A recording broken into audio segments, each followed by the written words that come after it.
Welcome to my TV. ఈనాటి వార్తల్లోని ముఖ్యాంశాలు.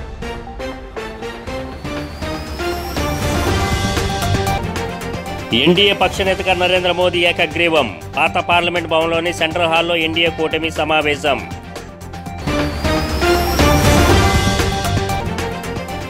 ఎంపీలు పవన్ కళ్యాణ్తో కలిసి ఎన్డీఏ సమావేశానికి చంద్రబాబు. మోదీ 10 ఏళ్ల పాలనపై ప్రశంస. మోదీ లాంటి శక్తివంతమైన నేతలను తానెక్కడా చూడలేదన్న బాబు.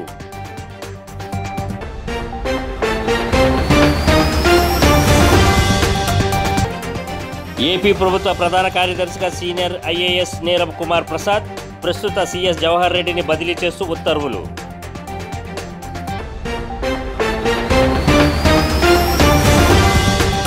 వివరాల్లోకి వెళ్తే, తెలంగాణ, కర్ణాటక రాష్ట్రాలలో కాంగ్రెస్ ప్రభుత్వాలు ఏర్పడ్డాయని, కానీ చాలా త్వరగా ప్రజల విశ్వాసాన్ని కోల్పోయాయని ప్రధాని నరేంద్ర మోదీ అన్నారు. ఆ రెండు రాష్ట్రాల్లోని ఇప్పుడు ప్రజలు ఎన్డీఏని ఆదరించారని అన్నారు. పాత పార్లమెంట్ భవనంలోని సెంట్రల్ హాల్లో జరిగిన ఎన్డీఏ కూటమి సమావేశంలో మోదీని నాయకుడిగా ఎన్నుకుంటూ ఏకగ్రీవ తీర్మానం చేశారు. ఈ సమావేశంలో బీజేపీ ఎంపీలు, TDP, JDU, Shiv Sena, Lok Janshakti, NCP, JDS, Jana Sena, Apna Dal సహా మిత్రపక్షాల ఎంపీలు, చంద్రబాబు, పవన్ కళ్యాణ్, నితీష్ కుమార్, ఏక్నాథ్ షిండే తదితరులు హాజరయ్యారు. తనను ఎన్డీఏ పక్షనేతగా ఎన్నుకున్న అనంతరం మోదీ మాట్లాడారు. తనకు మద్దతుగా నిలిచిన ఎన్డీఏ మిత్రపక్షాలను ప్రధాని నరేంద్ర మోదీ ధన్యవాదాలు తెలిపారు. ఎన్డీఏ పక్షనేతగా ఎన్నిక కావడం చాలా సంతోషంగా ఉందని అన్నారు. రాత్రింబవళ్ల కష్టానికి ఇది ప్రతిఫలమన్నారు.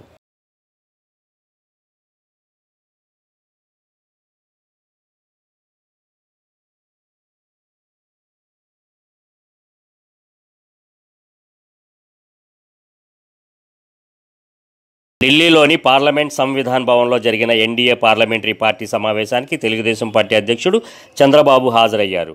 మోదీ అధ్యక్షతన జరిగిన ఈ సమావేశంలో ఎంపీలు పవన్ కళ్యాణ్తో కలిసి చంద్రబాబు పాల్గొన్నారు. మోదీ పక్కనే చంద్రబాబు, ఆ పక్కన నితీష్ కుమార్ కూర్చున్నారు. లోక్సభ పక్షనేతగా మోదీ పేరుని చంద్రబాబు పలబరిచారు. అనంతరం చంద్రబాబు మాట్లాడుతూ ఎన్డీఏను అధికారంలోకి తీసుకురావడానికి ప్రధాని మోదీ గత 3 నెలలుగా ఎన్నికల ప్రచారంలో తీరిక లేకుండా గడిపారని పేర్కొన్నారు. ఏపీలో 3 బహిరంగ సభలు, ఒక భారీ ర్యాలీ నిర్వహించినట్లు గుర్తు చేశారు. హోంమంత్రి అమిత్ షా ఏపీలో నిర్వహించిన సభతో ఎన్నికల స్వరూపమే మారిపోయిందని కొనియాడారు. భారీ మెజార్టీ రావడానికి అది కూడా కారణమంటూ ధన్యవాదాలు తెలిపారు. నడ్డా, రాజ్నాథ్ సింగ్ వంటి వారు కూడా ప్రచారానికి రావడంతో ప్రజల్లో విశ్వాసం పెరిగిందని పేర్కొన్నారు.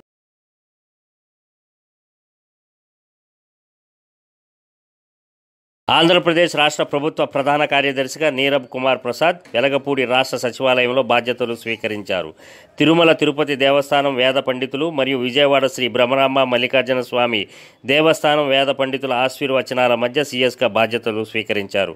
ఈ కార్యక్రమంలో జేఐడి కార్యదర్శి Suresh Kumar, special CS Gopalakrishna Dwivedi, PCCF Y Madhusudan Reddy, IT కార్యదర్శి కె శశిధర్, సర్వీస్ శాఖ కార్యదర్శి పి భాస్కర్, కార్యదర్శి శ్రీధర్ తదితర శాఖల కార్యదర్శులు పాల్గొన్నారు.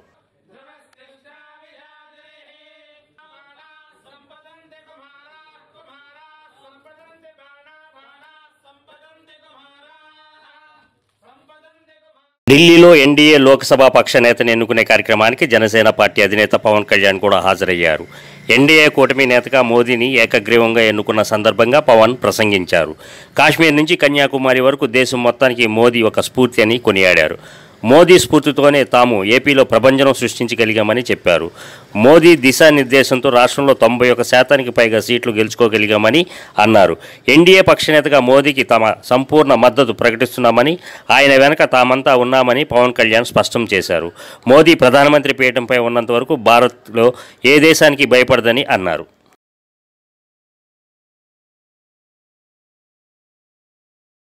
వైసీపీ పాలనలో బీసీలకు తీరని అన్యాయం జరిగిందనే ఎన్డీఏ కూటమికి బీసీ సంక్షేమ సంఘం సంపూర్ణ మద్దతు ఇచ్చి కూటమి గెలుపులో భాగస్వామ్యం అయ్యిందని బీసీ సంక్షేమ సంఘం రాష్ట్ర అధ్యక్షులు కేశన శంకర్రావు అన్నారు. మంగళగిరిలోని బీసీ సంక్షేమ సంఘం రాష్ట్ర కార్యాలయంలో సార్వత్రిక ఎన్నికల కూటమి గెలుపుపై 140 కుల సంఘాల రాష్ట్ర అధ్యక్షులు, 20 బీసీ సంఘాల రాష్ట్ర అధ్యక్షులు కేక్ కట్ చేసి స్వీట్లు పంచిపెట్టి సంబరాలు నిర్వహించారు.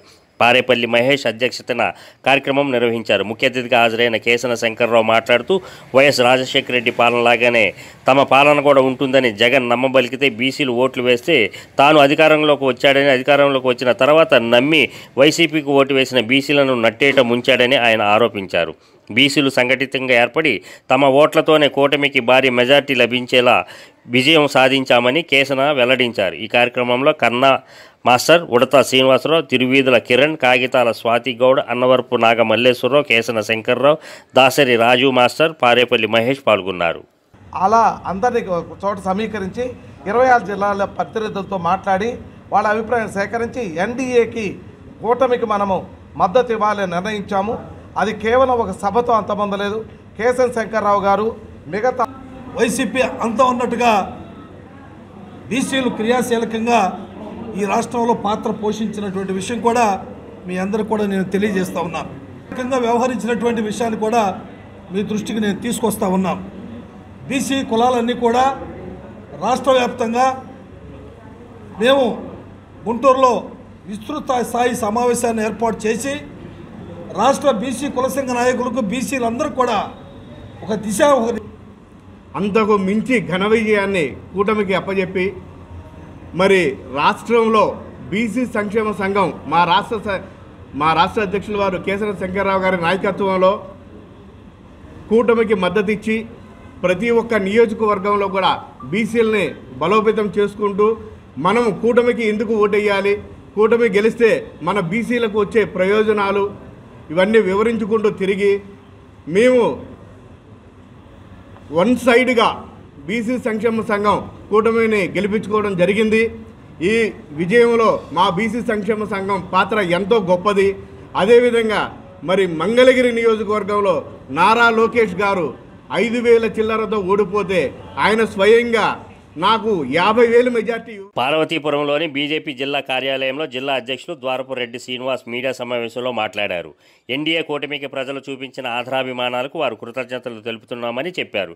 పక్క రాష్ట్రంలో బీజేపీ ప్రభుత్వం ఏర్పడటం పక్కనే ఉన్న మన్యం జిల్లాకు సంబంధించిన కొటియా, జంజాపతి సమస్యల పరిష్కారానికి కృషి చేస్తామని తెలిపారు. కూటమిలో భాగస్వామిగా ఉన్నామని, జిల్లాను అభివృద్ధి చేయడానికి కృషి చేస్తామని తెలిపారు. మంత్రిగా మోదీ గద్దెనెక్కడం దేశ చరిత్రలో ఒకటి జవహర్లాల్ నెహ్రూ గారు, ఇప్పుడు నరేంద్ర మోడీ గారికి ఘనత దక్కుతుందని ఈ సందర్భంగా తెలియజేస్తూ వారికి మీడియా ద్వారా భారతీయ జనతా పార్టీ పార్వతీపురం మన్యం జిల్లా ప్రజల ద్వారా వారికి శుభాకాంక్షలు తెలియజేస్తూ మోడీ గారు ముఖ్యమంత్రిగా ప్రధానమంత్రిగా మూడోసారి గద్దెనెక్కుతుండడం ఈ దేశ ప్రజలకు, ఈ దేశ సార్వభౌమత్వానికి ప్రపంచ దేశాలు కోరుకుంటున్నటువంటి నాయకుడు మూడోసారి ప్రధానమంత్రిగా కాబోతున్నాడు. కాబట్టి ఈ సందర్భంగా వారికి పూర్తి విశ్వాసంతో మేము ఈవేళ వారికి మద్దతు తెలుపుతూ వారి ప్రధానమంత్రిత్వానికి దేశ ప్రజలు హర్షం వ్యక్తం చేస్తున్నారని ఈ జిల్లా ప్రజల తరఫున మేము కూడా భారతీయ జనతా పార్టీ అధ్యక్షుడిగా హర్షం వ్యక్తం చేస్తూ ఈ కార్యక్రమం పూర్తయిన తర్వాత ఏదైతే ప్రధానమంత్రిగా వారు చేయాల్సిన బాధ్యతలు ఇంకా ఏవైతే ఉన్నాయో వాటిని నెరవేర్చే విధంగా దేవుడు వారికి ఆశీస్సులు కలిగించాలని.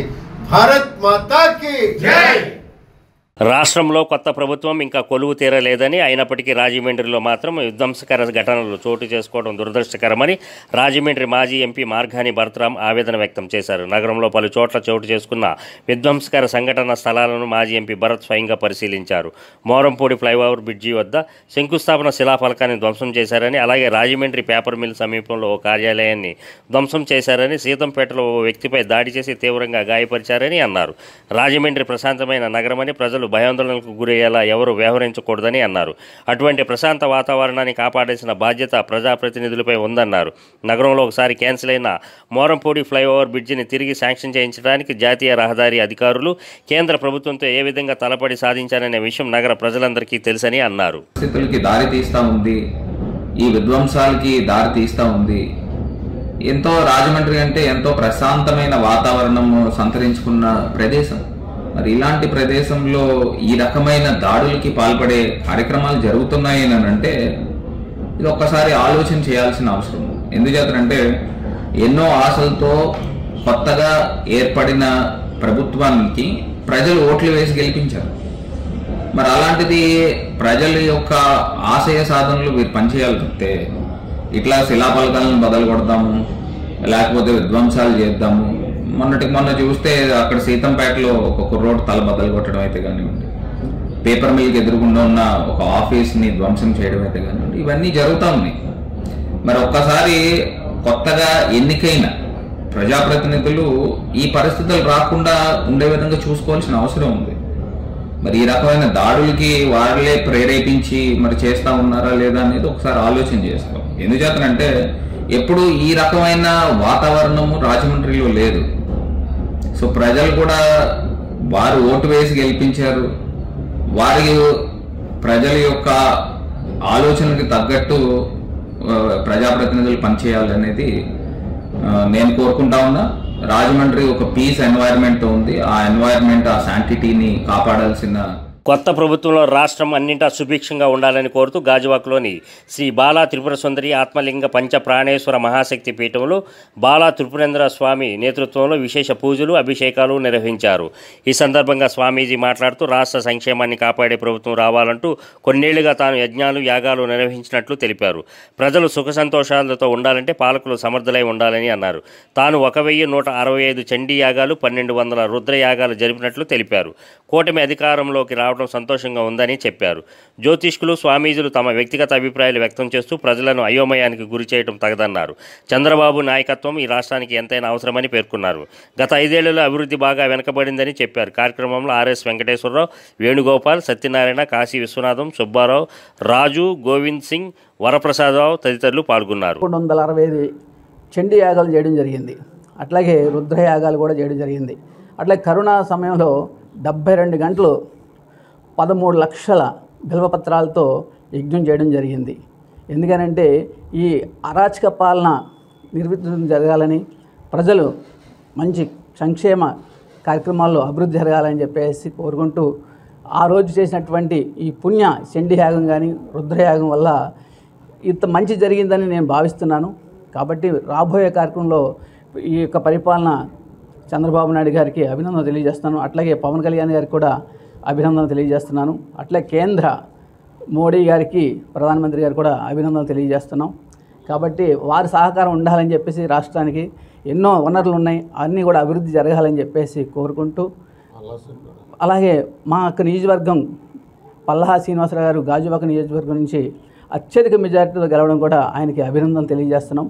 వారు చాలా మంచివారు, అనేక మంచి కార్యక్రమాలు చేస్తూ ఉంటారు. కాబట్టి ఆయన భగవంతుడు కూడా మంచి ఆరోగ్యం ఇచ్చి, ఆయనకి మంచి తెలివితేటలు కూడా ఇచ్చి అన్ని ఆంధ్రప్రదేశ్లో ఉన్నతమైనటువంటి గాజువాక ప్రాంతాన్ని అభివృద్ధి చేస్తారని మరీ కోరుకుంటూ, అలాగే ఎంపీ గారు భరత్ గారికి కూడా రాష్ట్రంలోనే అత్యధిక మెజార్టీ ఇచ్చారు. ఆయన కూడా కేంద్ర నిధులు తీసుకొచ్చి ఈ యొక్క గాజువాకే కాదు, పట్టణమే కాదు, విశాఖపట్నాన్ని అత్యంత అభివృద్ధిలో తీసుకొస్తారని మరీ కోరుకుంటూ తెలియజేసుకుంటూ అందరికీ కూడా జగన్మోహన్ రెడ్డి లాంటి నియంత పాలన భవిష్యత్తులో ఏ రాజకీయ నాయకుడు చేయకుండా ప్రజలు స్పష్టమైన తీర్పు ఇచ్చారని తూర్పుగోదావరి జిల్లా అనపర్తి ఎమ్మెల్యే నల్లమిల్లి రామకృష్ణారెడ్డి అన్నారు. డాక్టర్ బిఆర్ అంబేద్కర్ కోనసీమ జిల్లా రావులపాలెంలోని బీజేపీ నేత తమలంపూడి రామకృష్ణారెడ్డి నివాసంలో ఆయన మాట్లాడుతూ సంక్షేమ పథకాల ముసుగులో అవినీతి, అరాచక పాలన సాగించిన జగన్ రాష్ట్రాన్ని అధోగతి పాలు చేశారని అన్నారు.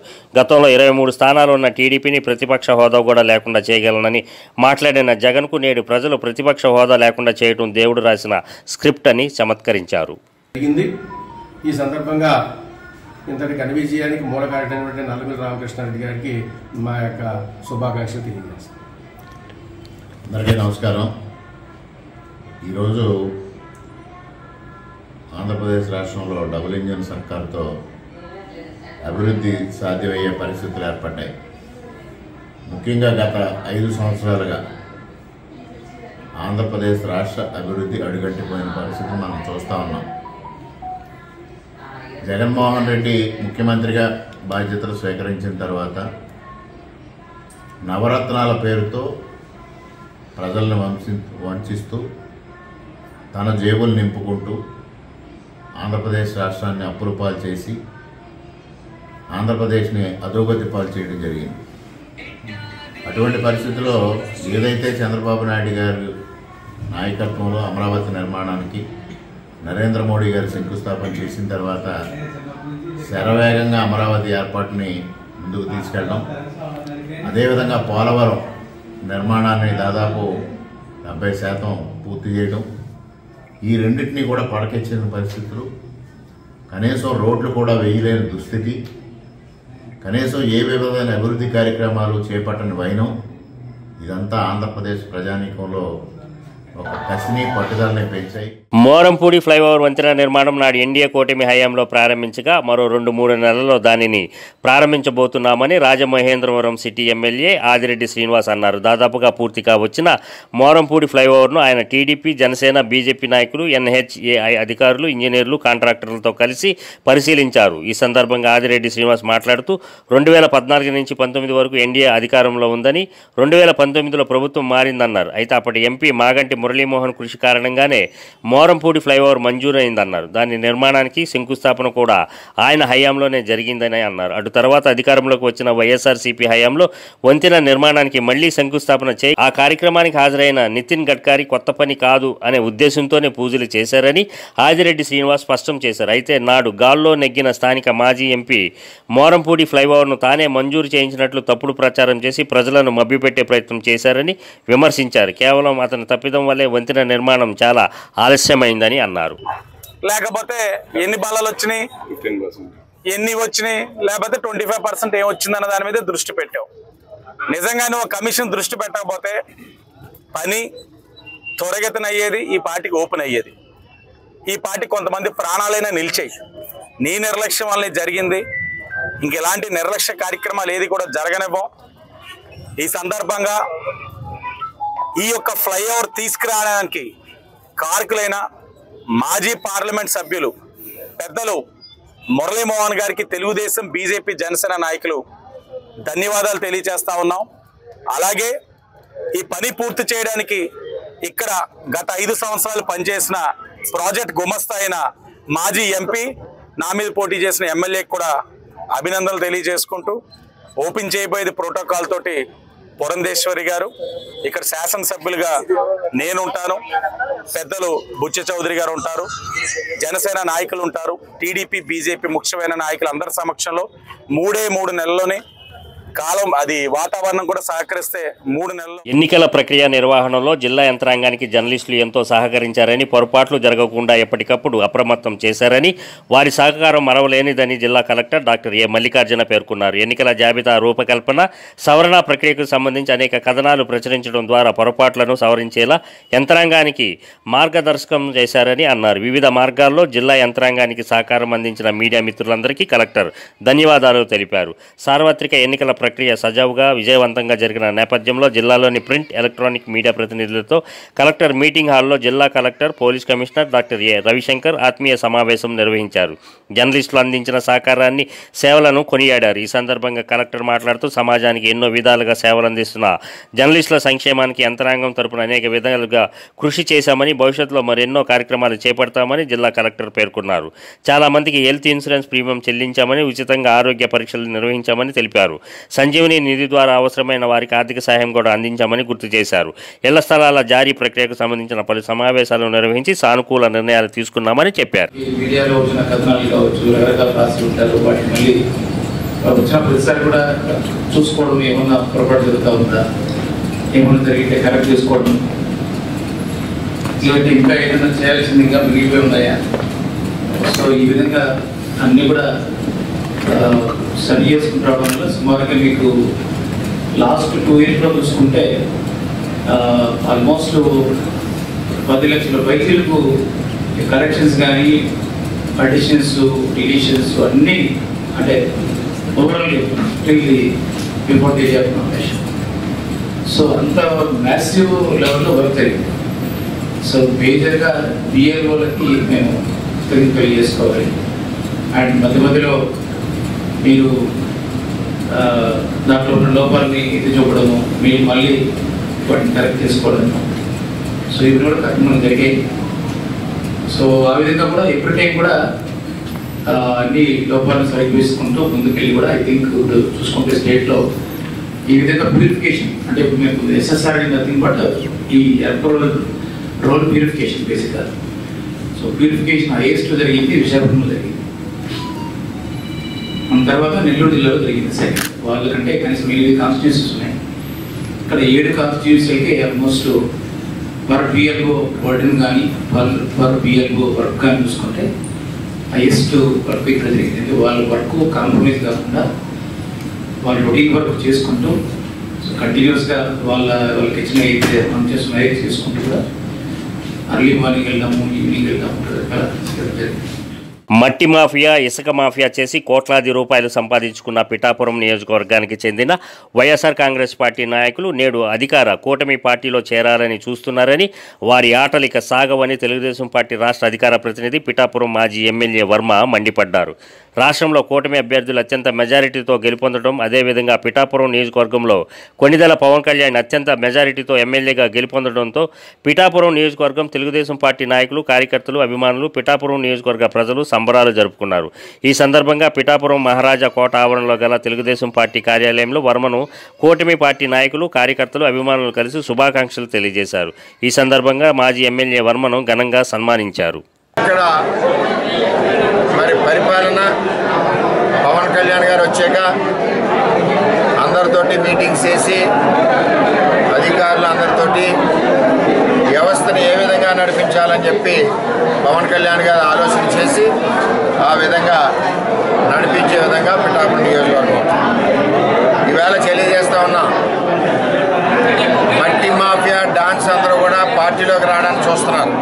పెన్నెం దొరబాబు దగ్గర ఉన్న టీము, వంగా గీత గారి దగ్గర ఉన్న టీము నిన్నటి వరకు పవన్ కళ్యాణ్ గారిని ఓడించాలని సాయి శక్తిగా ప్రయత్నం చేసి ఆ ఓటమి చూడాలని ఆనందంతో ఉండి తెలుగుదేశం పార్టీ, జనసేన, బీజేపీ కార్యకర్తల మీద దాడులు చేసి గ్రామాల్లో మా మీద వీధి పోరాటం చేసిన ఈ వ్యక్తులందరూ ఇప్పుడు పార్టీల్లోకి రావాలని చూస్తూ ఉన్నాం.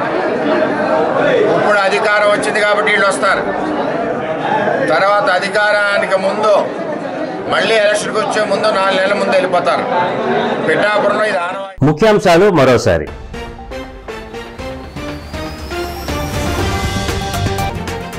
ఎన్డీఏ పక్షనేతగా నరేంద్ర మోదీ ఏకగ్రీవం. పాత పార్లమెంట్ భవన్లోని సెంట్రల్ హాల్లో ఎన్డీఏ కూటమి సమావేశం.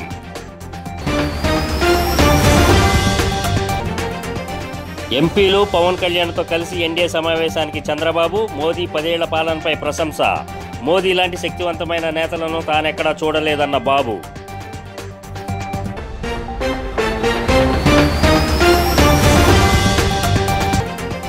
ఏపీ ప్రభుత్వ ప్రధాన కార్యదర్శిగా సీనియర్ ఐఏఎస్ నీరబ్ కుమార్ ప్రసాద్, ప్రస్తుత సీఎస్ జవహర్ రెడ్డిని బదిలీ చేస్తూ ఉత్తర్వులు.